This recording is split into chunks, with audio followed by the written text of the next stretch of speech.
Today we're going to talk about section 6.6, which is modeling real-world data with sinusoidal functions. A sinusoidal function can be written in the form of y equals a times the sine of bx plus c plus k. Or it can also be written as y equals a times the cosine of bx plus c plus k. So it can be written as a sine or a cosine. So let's talk about some important terms that we talked about before fall break. So first let's start with the amplitude. Remember, the amplitude is going to give me my a value. To find this a value, you're going to take, it's going to be half the difference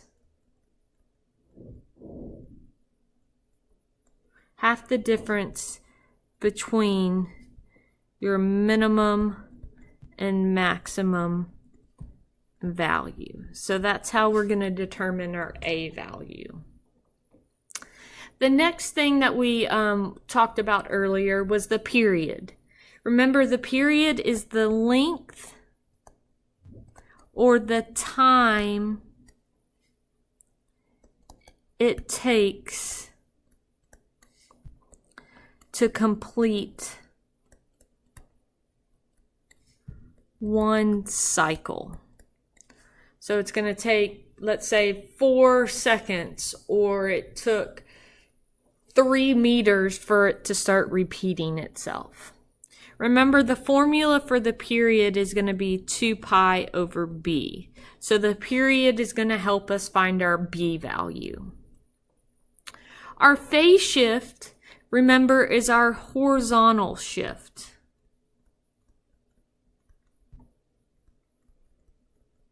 So that's side to side.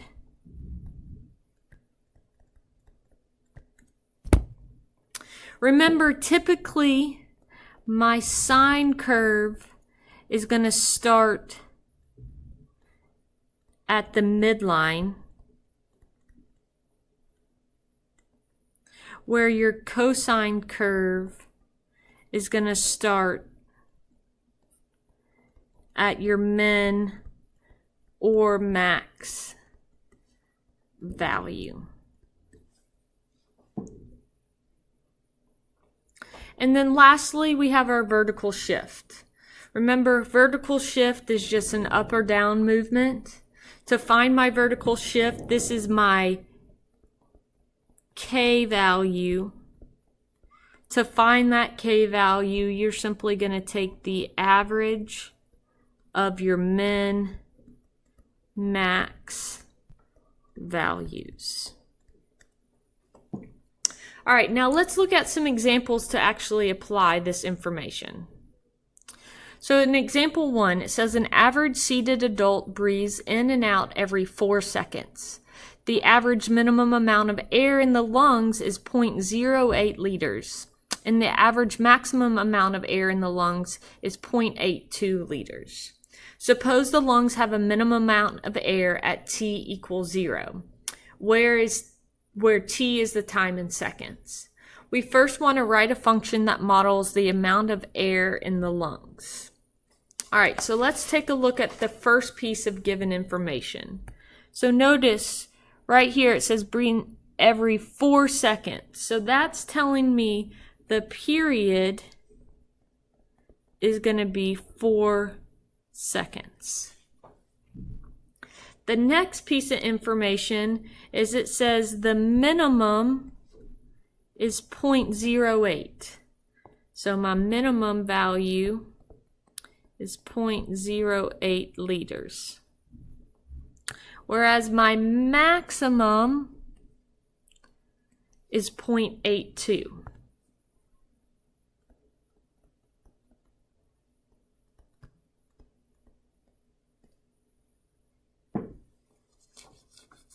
All right, so first we're going to use this given information to find some of my coefficients. So first, let's figure out, are we going to write this as sine or cosine?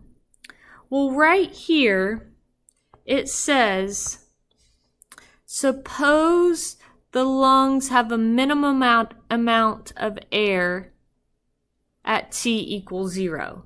So that means it's going to be at its minimum value at T equals 0, at its starting point.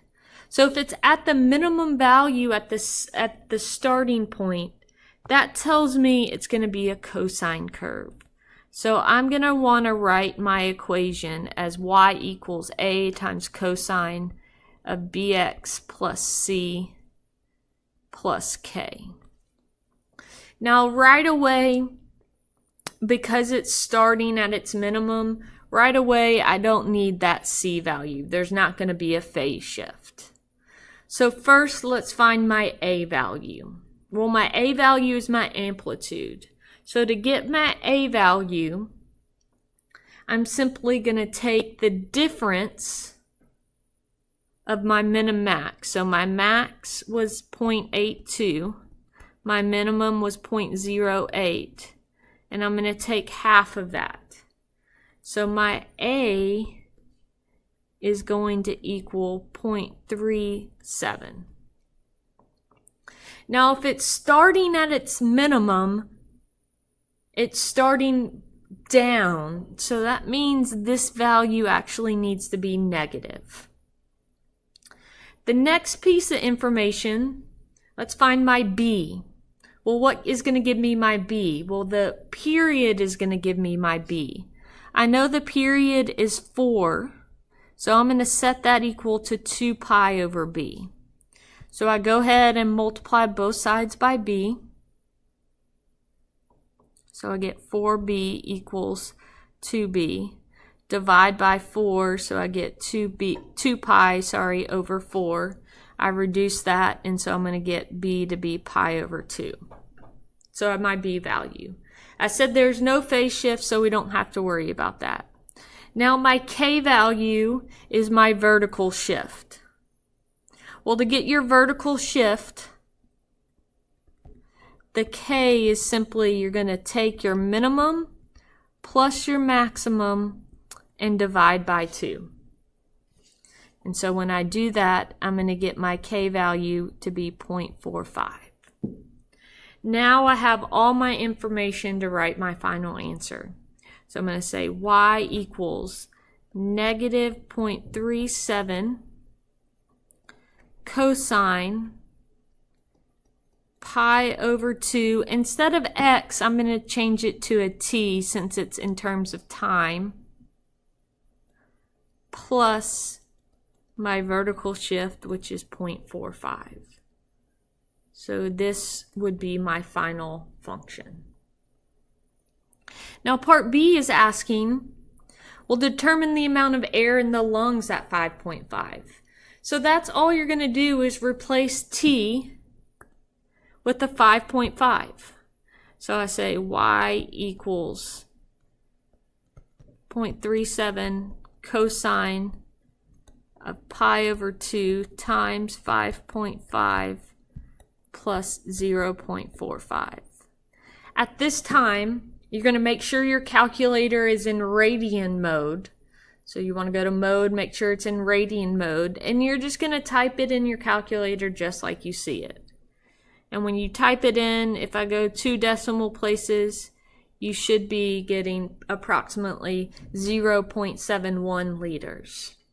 So at 5 seconds, you approximately have 0.71 liters in your lungs of air. All right, moving right along, let's look at another example.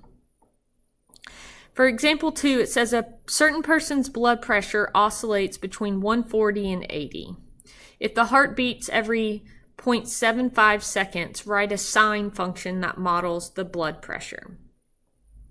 So again, we don't have enough information to tell us a phase shift, and it's telling me what function to write this time. So I know I'm going to write it in the form of y equals a times the sine of bx plus c plus k. But again, not enough information to worry about a phase shift. So we're not going to worry about a phase shift. So let's write down our given information. So it says a person's blood pressure oscillates between 140 and 80. So that means the maximum is 140. The minimum is going to be 80.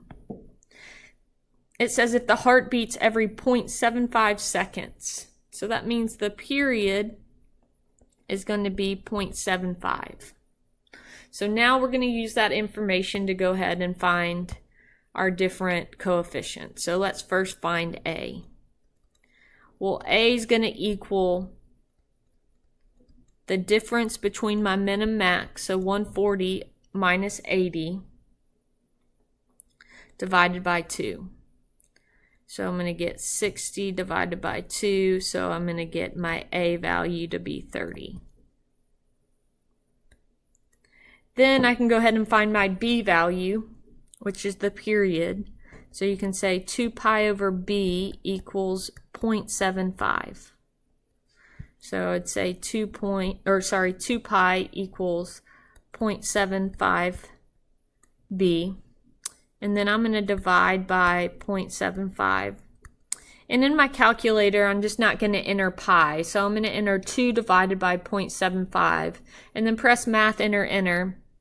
And you should be getting 8 pi over 3 to be your B value. The last thing we have to figure out is my K value, which is your vertical shift. Remember, your vertical shift, you simply take your minimum and maximum value, so 140 plus 80, and divide it by 2. So my K value is going to be 220 divided by 2, which ends up being 110. So if I go ahead and write my equation, it's going to be y equals 30 sine 8 pi over 3 t, again because it's given in time, it says 0.75 seconds plus 110 is my final answer.